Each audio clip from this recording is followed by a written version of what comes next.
But Dan Hodges caused quite a stir yesterday in his column in the Mail on Sunday, which was headlined, "The Liberal Left now view white British workers as their enemy." The column said, "Labour no longer represents the British white working class because it doesn't want to. This is not about taking the working classes for granted or apathy or neglect. It's the product of a conscious and vicious snobbery and antipathy." Dan Hodges joins me now. Dan, of course, there were certain people yesterday who, surprise, surprise, wanted to cancel you for writing that column. But you're here, thank goodness, not cancelled on this show. Can you explain what encouraged you and sparked you to look at this issue of the white working class and why Labour appears to have turned its back on those folk? Yeah, it was a combination of things from last week, actually. I mean, it started off with the response to the pubs reopening and the sort of the blatant sort of sneering, snobbery and abuse that was directed primarily from those on the Liberal left, not exclusively, but primarily by those on the Liberal left, towards, in particular towards sort of ordinary working people who were going back to the pub for the first time in 3 months or enjoying a pint in the pub. And the level of sneering and outright abuse was, I mean, I found quite shocking, actually. Then we had the sort of the furore over the BBC podcast in which this new demographic group called Karens, which appears to be primarily white.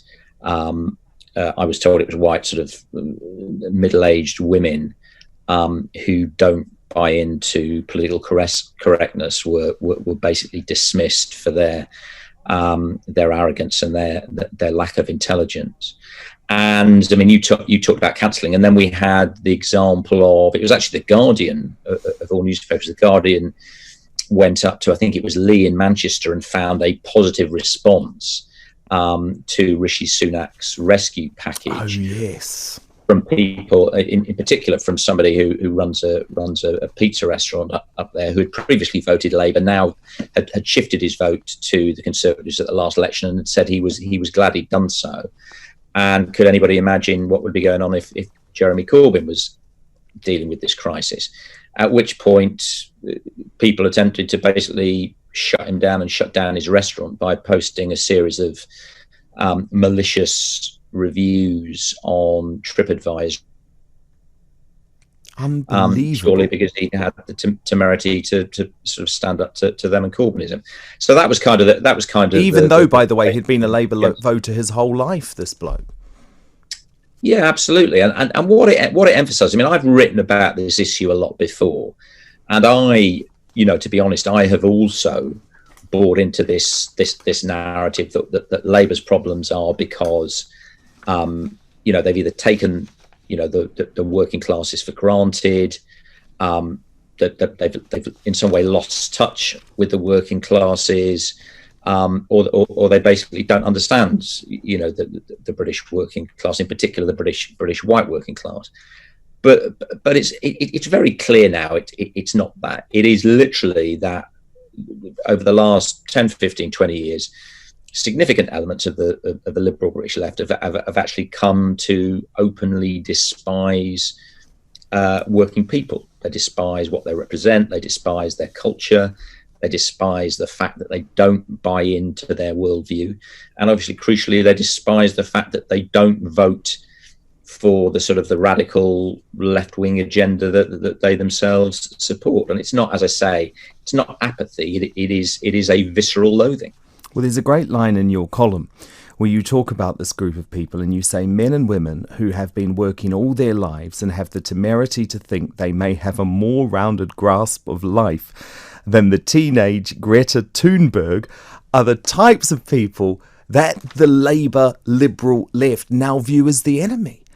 And if they go on that way, Dan, and by the way, I totally agree with every word of this column, if they go on like that, how can they ever hope to be back in power?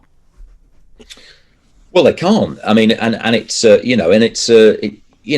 mean, to be fair, I mean, I also make this point. I think I have to say this. I wouldn't lay the criticism that I've just made at the door of the new Labour leader, Keir Starmer. I mean, I do think that Starmer himself and those around Starmer understand there is this problem, but the issue is they are still to an extent beholden to their support base, which is a significant element of which does, as I say, have this hatred. But it hasn't been a great start, though, when you look at Keir Starmer, has it? He immediately decided to go with the Black Lives Matter narrative. He took the knee. Then he had to sort of backtrack when he realised actually this was an organisation that wanted to overthrow the police and democracy and capitalism, essentially. And now we've seen him join this Facebook boycott, which has been supported by people like Harry and Meghan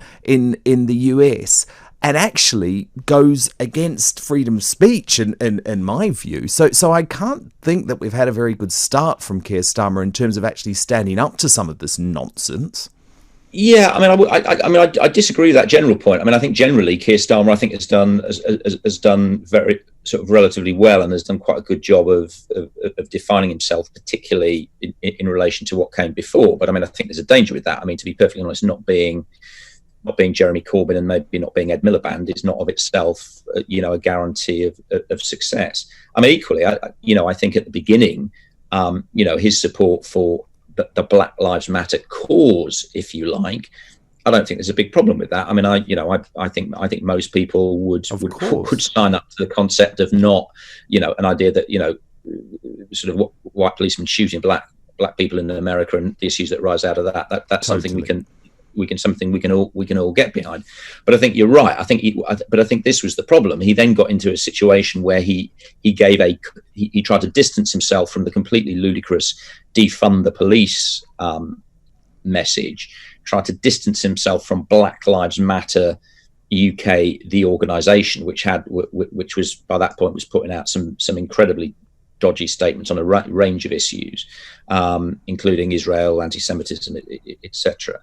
But then also describe the whole Black Lives Matter historic moment as just that, as a moment, and which some people thought itself was offensive, and then was forced to backtrack, and say, point. I'm going to go to unconscious bias training, which is the type of nonsense, by the way, Dan, which his red wall base just think is a total sideshow, which actually has nothing to do with their lives and just shows how out of touch this London liberal elite is from their day-to-day lives.